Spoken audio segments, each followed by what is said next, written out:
வார்த்தை பயன்படுத்தப்படும். முதலாவதாக தௌஹீதுர் ருபூபிய்யா.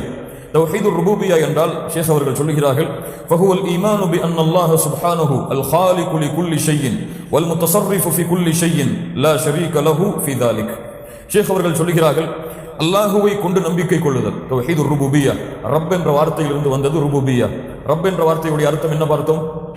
படைத்து பரிபாலித்து ஆட்சி செய்து உணவளித்து மலையை இறக்கி உயிரை கொடுத்து உயிரை எடுக்கக்கூடிய இந்த தன்மைகள் அனைத்தும் ரப் என்ற வார்த்தைக்கு பொருந்தும். தௌஹீதுர் ருபூபிய்யா என்றால் அல்லாஹ் ரப்புல் ஆலமீன் அவன்தான் எங்களை படைத்தார், அவன்தான் எங்களை பரிபாலிக்கிறான், அவன்தான் எங்களுக்கு உணவளிக்கிறான், அவன்தான் எங்களுக்கு உயிரை கொடுத்தான், அவன்தான் எங்களுடைய உயிரை எடுப்பான், அவன்தான் மலையை இறக்குகின்றான், அவன்தான் மலையை இறக்கி பூமியிலிருந்து தானியங்களை அல்லாஹ் விளைவிக்கின்றான், அதன் மூலமாக உணவை உட்கொள்வதற்கு அல்லாஹ் தான் எங்களுக்கு சக்தி கொடுக்கிறான்.